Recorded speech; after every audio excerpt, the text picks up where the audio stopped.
So lie on your back, and you can keep your legs comfortably apart, just normal. And place your hands on the floor comfortably close to your body, but not too close.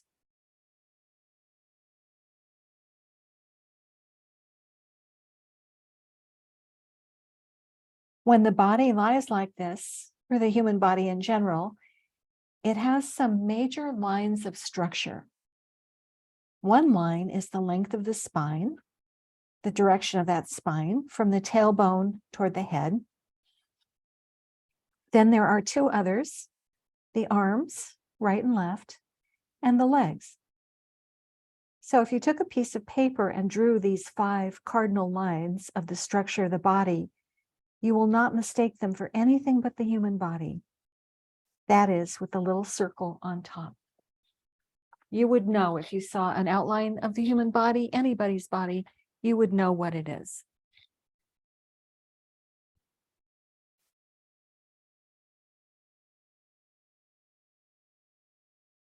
Now, try to identify those 5 lines in yourself. The major trends of the structure of your body.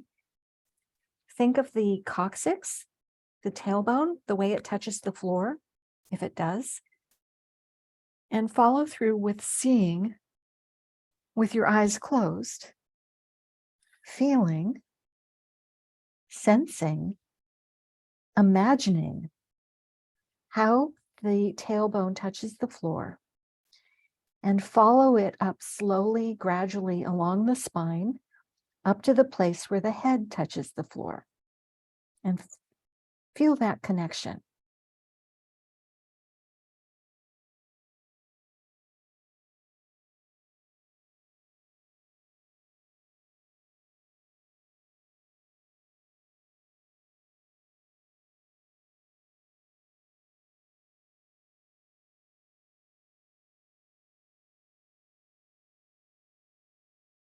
Follow along the whole length of the spine,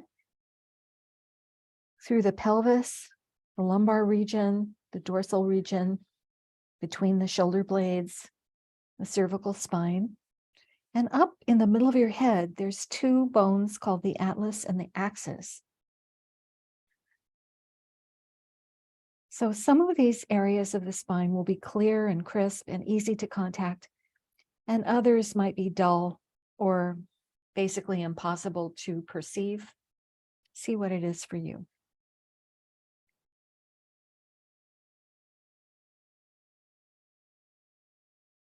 Now, imagine 2 fingers on either side of the spine, one inside and the other side on the outside, going up the spine together from the bottom of the spine, between the iliac, the lumbar vertebra, the first dorsal, and the beginning of the ribs.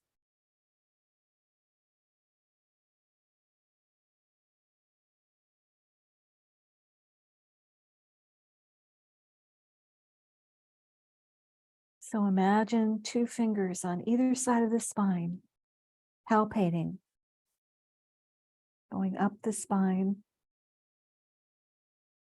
together from the bottom to the top, the beginning of the ribs.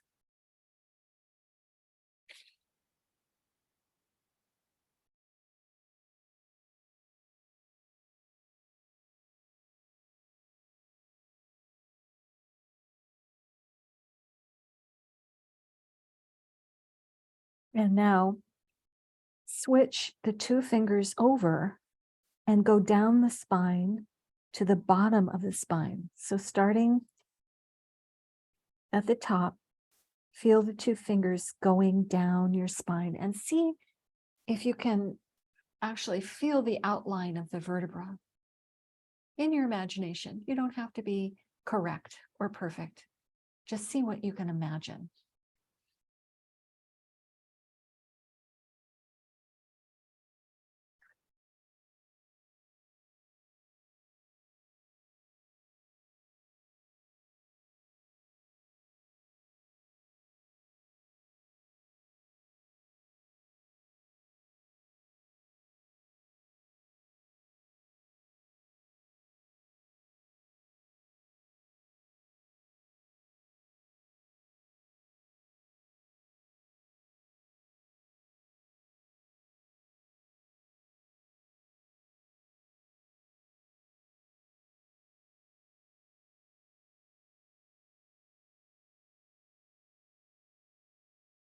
Now continue doing the same thing, but this time try to see what you are doing with your eyes. So starting at the bottom, what are you doing with your eyes when you think of the lowest vertebra?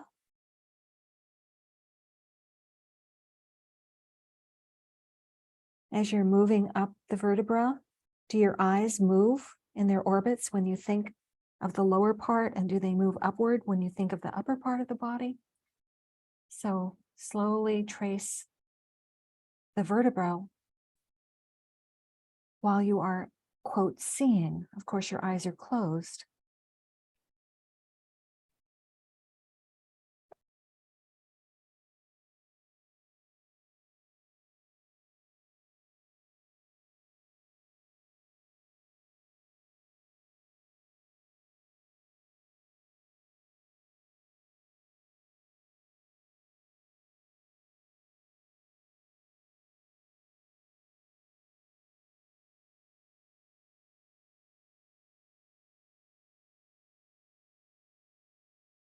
Now, while you continue to do this, think of the width of the shoulders from that big cervical vertebra through the width of the shoulders, down through the tips of the fingers. So in your scan, include the shoulder blades, the shoulder joints, the elbows, the wrists, the hands, and the fingers.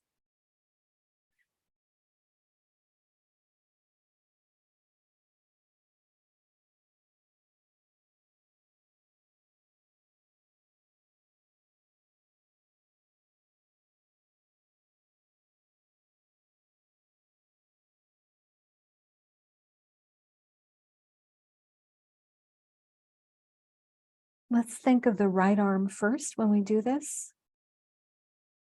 And while you're doing that, see if your eyes are moving, if they're shifting away from the middle. If you don't feel the shifting, feel that the movement of the eyes are getting tonified in the direction where you direct that thought.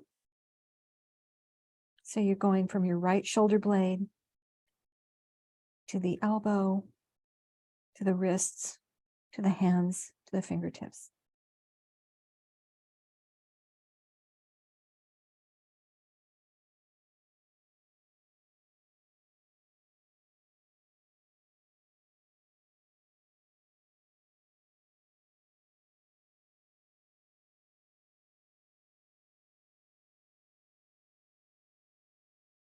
Now do the same thing with your left arm, starting with the left shoulder blade, left shoulder joint, elbow, wrist, hand, and fingertips.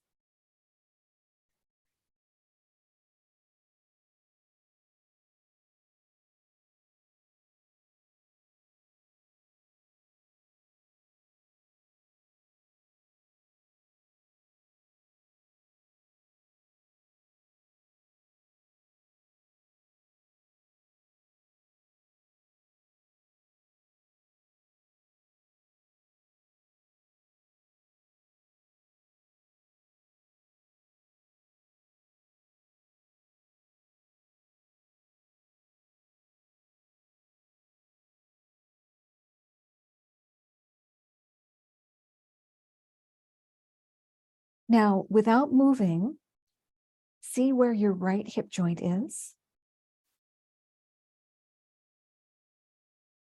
And then see both hip joints.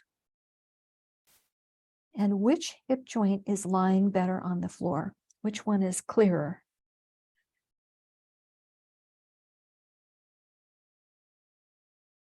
And now starting with the right leg, move your attention from the hip joint down the thigh, through the calf muscles, to the right heel, to the right big toe, and then go to your second toe, third toe, fourth toe, and then the little toe.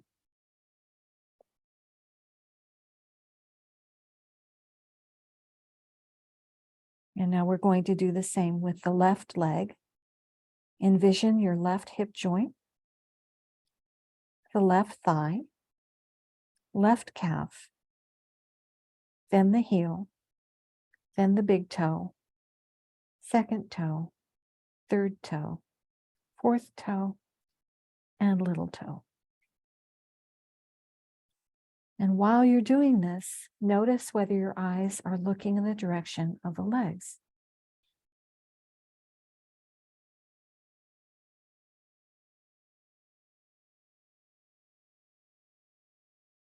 And now stop looking anywhere and see where your eyes are when you don't look at anything.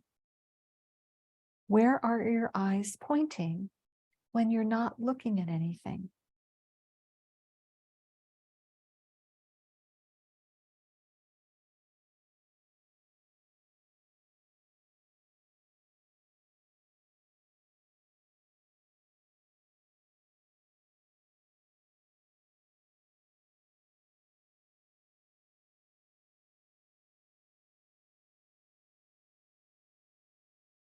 Now, do this very slowly.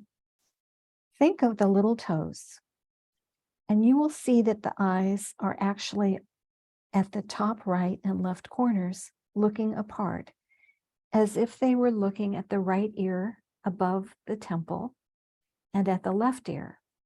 And when you ask them to look down at the feet, you can feel them growing together and turning down. So when you're not looking at anything, when you go to sleep, the eyes diverge to the top, to the right and left. When you think of sleeping and then think of looking at the feet, you will see that they are there on the top.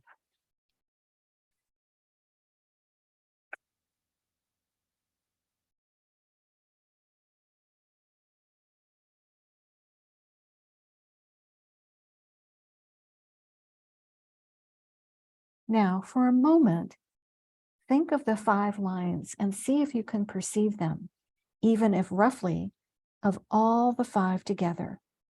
So don't strain to do this. When you come to a point where it's difficult to think of the lines, leave that point and go back to another point. Keep leaving it and doing it again over and over.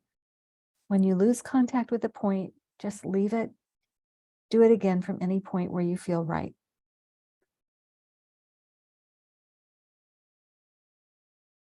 We do not insist that this becomes perfect.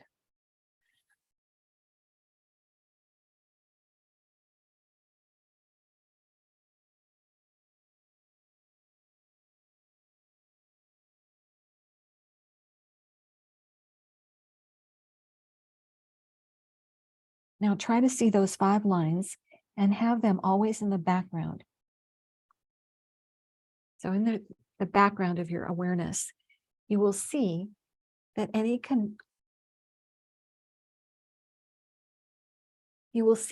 correction should be considered as a detail, as a part of the whole picture. We're not trying to make the details perfect.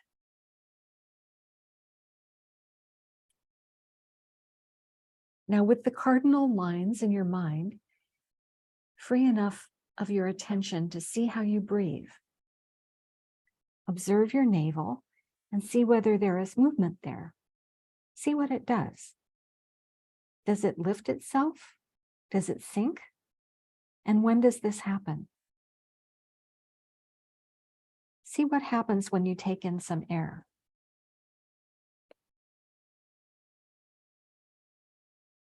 And actually, we don't take in air. It comes in as soon as we increase the volume of the lungs, and then the air goes in whether we want it or not. Now see what the navel does when the air goes in. Think of it as a point 1.5 inches below the navel, and you will see that you have an immediate sensation that it is at this point that the breath starts. When the air comes in, it is this point that rises. When this point begins to sink, air is beginning to squeeze out. Now put your attention to the part between the navel and the pubic bone. And while you do that, think of the 5 lines. Now observe the sensation in the soft part of the lumbar region, that is, between the pelvis and the lower ribs. The abdomen expands slightly sideways. You can feel how the lower ribs open and widen and go a little bit back. Try to see whether both sides do it equally.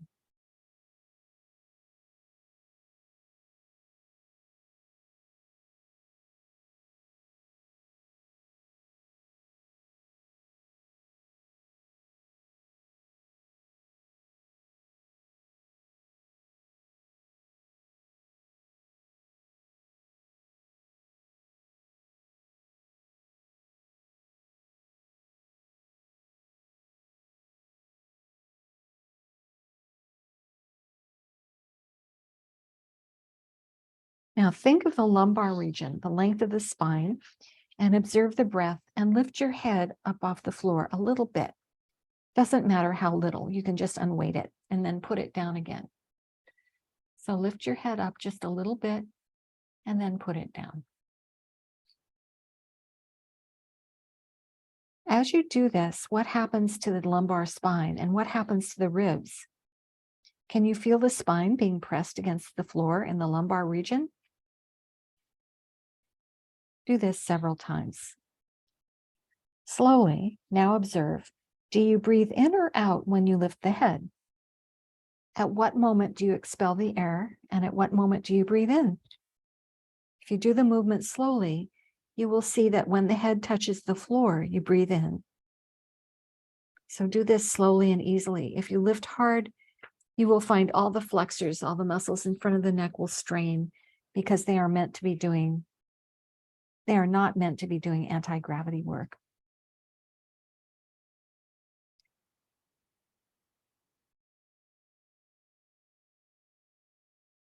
When your head is lying on the floor, you breathe in because that is when the muscles are not working.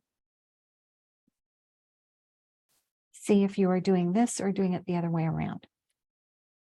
And then pause.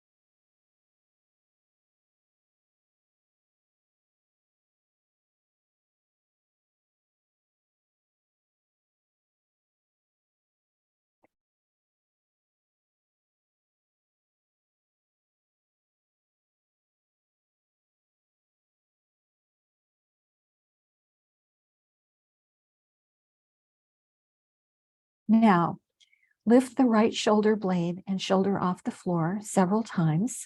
Only the shoulder blade and shoulder, not the hand and elbow. So you're just lifting your shoulder blade up a little bit.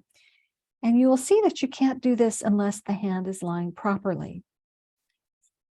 And that means put the palm down.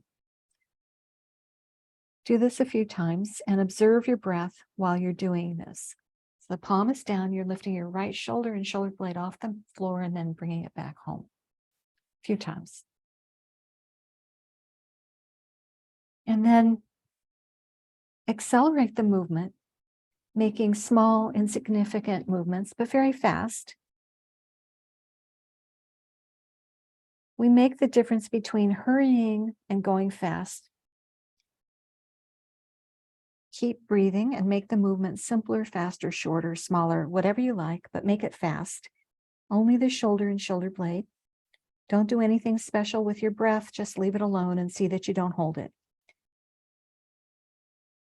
In order to leave it alone, think of the 5 cardinal lines, and you will see that when you think of the lines, you don't hold the breath.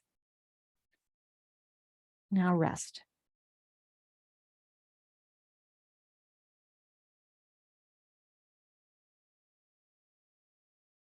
You will see that we are always going to differentiate between hurrying and going fast.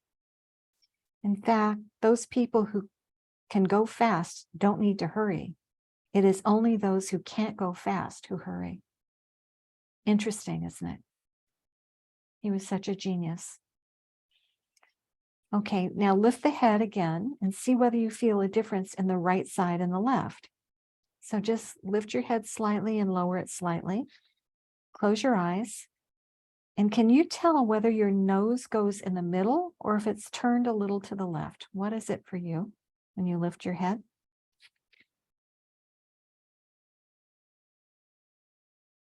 Let that go. Now lift the head a little bit off the floor.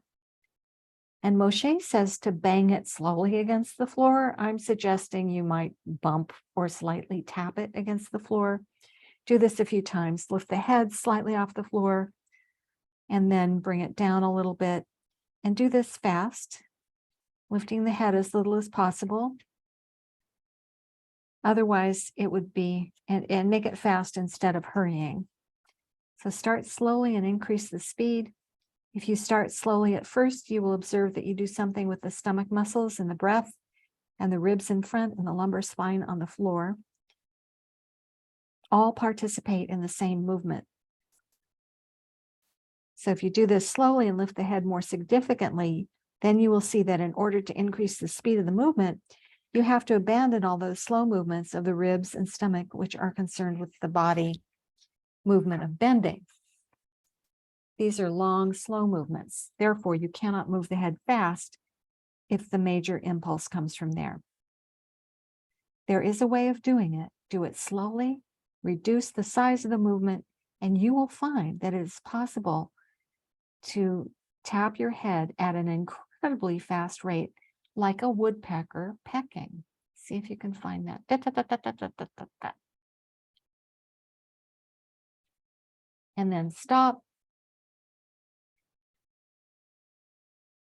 And observe how your head is lying on the floor, whether it is different from before. Is the face turned more to one side? Is the point of contact at the back of the head different from what it was? Is there a different sensation? Now again, remember the cardinal lines. It was the spine, the right arm, the right leg, the left arm, the left leg. Those are the lines.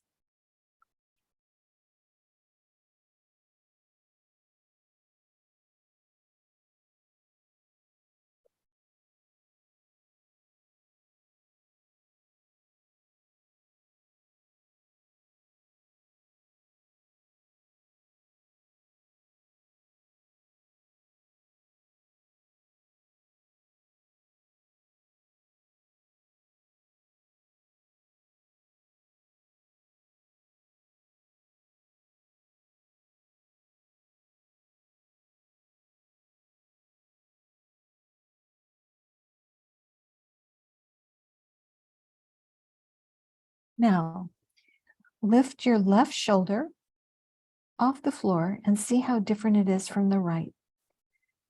Put the left palm down and lift the shoulder and shoulder blade and bring it back slowly many times.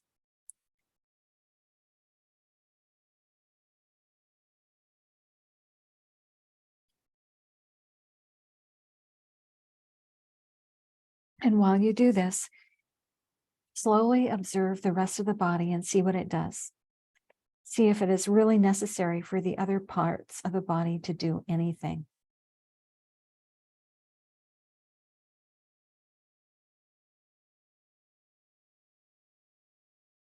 Now, increase the speed of the movement.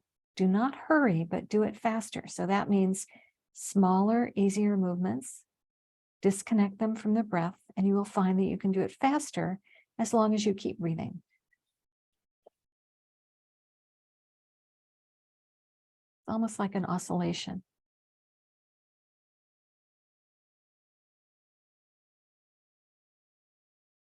And then finish that movement, lie still, and listen to your body and to how it makes contact with the floor.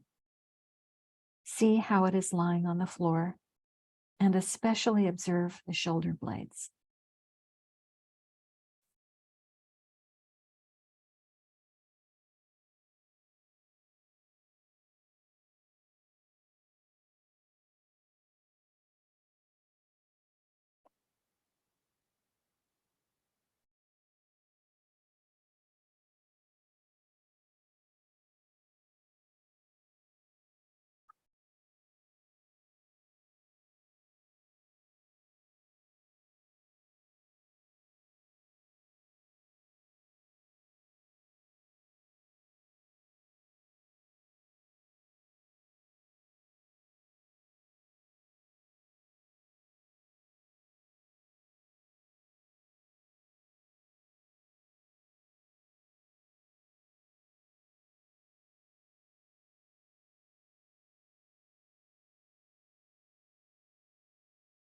Now do the same thing with both shoulders, not the head. So you're going to lift both shoulders together, raise and lower them a number of times very slowly. Listen to your lower abdomen. Leave the breath alone so that it doesn't interfere.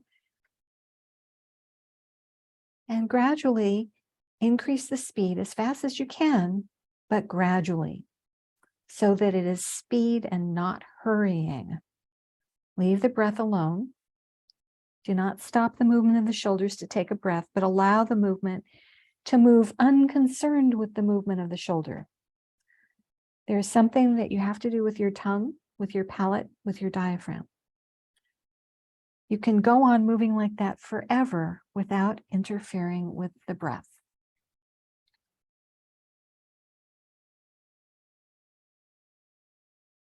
And when you've shimmied your shoulders enough, rest for a moment.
Now, lift the shoulders, lift the head, and the shoulders go down to the floor.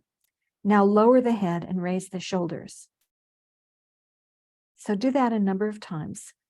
Lower the head and raise the shoulders, lower the shoulders and raise the head.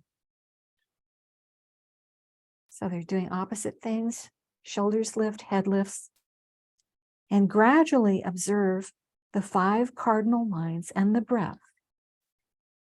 And as you do this, become increasingly more rapid.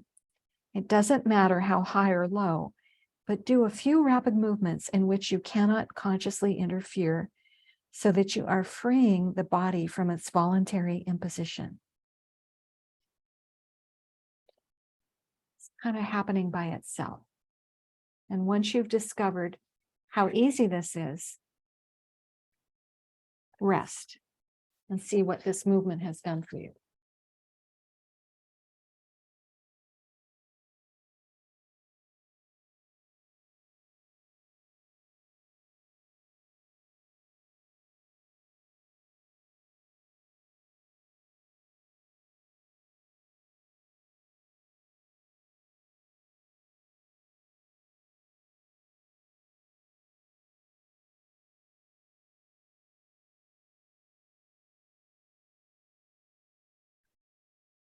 Now reverse the movement. When the head is down, the shoulders are up. Lift the shoulders, head's pressing down, lower the shoulders, lift the head. Keep doing this slowly. Leave your breath unaffected. Perceive the background of your attention, the 5 cardinal lines, and gradually accelerate the movement. Head up and shoulders down. Gradually reduce the amplitude and increase the speed. No hurrying. The freedom of breath and the length of the body should remain unaffected. You will find that when people hurry, they shorten the body. Did you ever notice that? And then take a rest.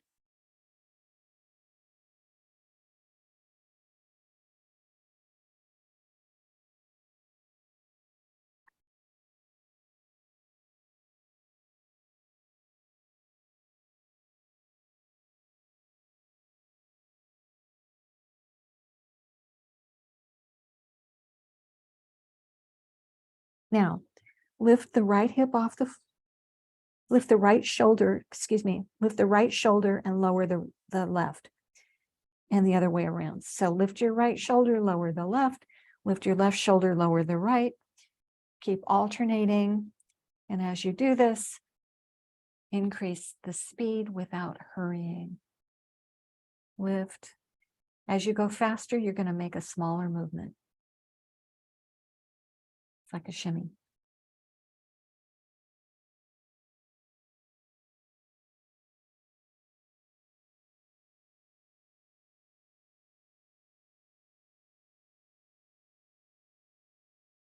And rest.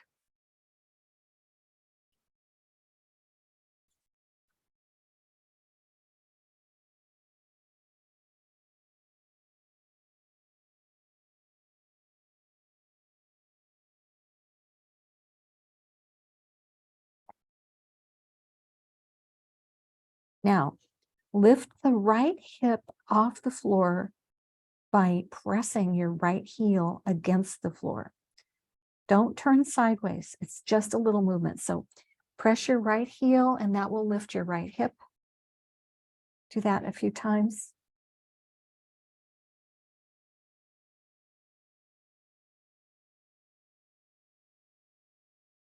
And now see if you can do the same thing with the right hip without leaning on the heel. So you're going to use different muscles. Don't make big movements. You will see that the oblique muscles of the body can do this without the aid of the heel. So do this slowly and observe that happen. And now make the movement small and increase the speed. This is an unfamiliar movement and the muscles don't know how to do it, but go on gradually until you can really leave the leg alone. The whole leg, the leg muscles have nothing to do with this movement. You can do it without the leg muscles, provided you can do it without the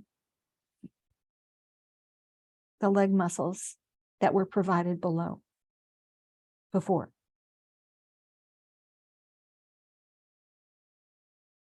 And rest.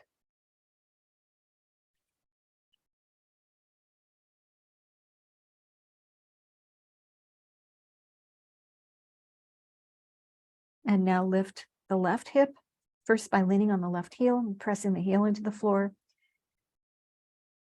Have that assist the raising of the hip. Do that just a few times. Now, without holding the breath or interfering with the breath at all, gradually increase the speed, but don't hurry. You will see that if you hurry, there are certain places where we contract. The hurry is expressed in the neck and the eyes and in the mouth and in the tongue and in the diaphragm. There should be no hurry, only speed. All the energy should be turned into movement, not into hesitation, holding, preparing, and all of that unnecessary action.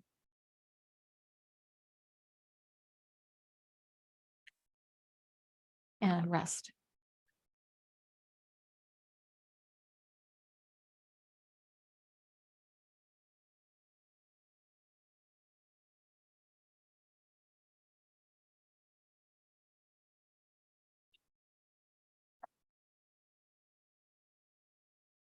Now bend both knees with both feet standing on the floor and have them spread about the same width as the pelvis.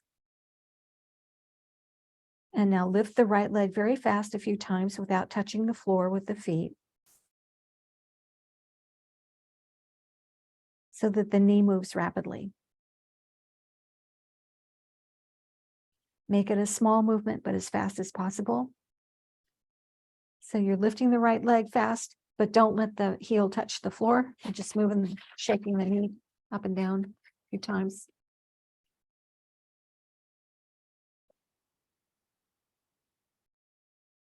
Both knees are, your knees are bent, your feet are standing, Jeanette. There you go. Now lift your right knee and just bring it to your chest back and forth a few times without letting the foot touch the floor. It's a quick movement. That's right.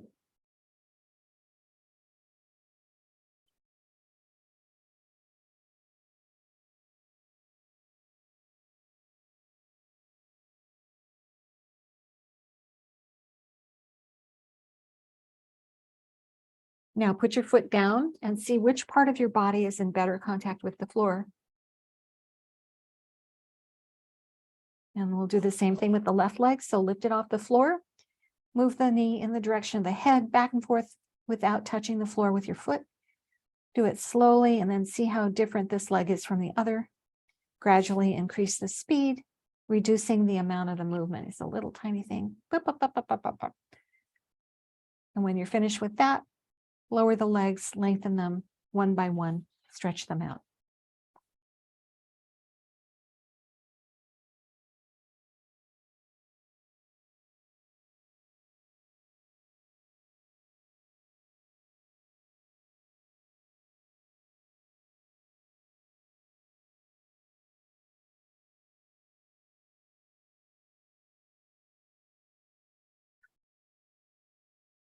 Now, observe the 5 cardinal lines from the tailbone to the head, the other 4 lines, the limbs, the right arm, right leg, left leg, and see whether your contact with the floor is the same as when you started. Notice the lower abdomen, the breath. And now observe your face. Sense the width between your eyes, the width of the mouth. See if the corners of the eyes have something in common with the ears, and the corners of the mouth with the ears.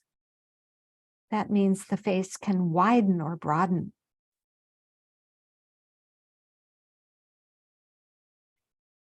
And this can make wrinkles disappear. And then slowly roll to one side. Use all 4 limbs to help you get up. That means you're on your knees and you use your hands and your feet to help you get up.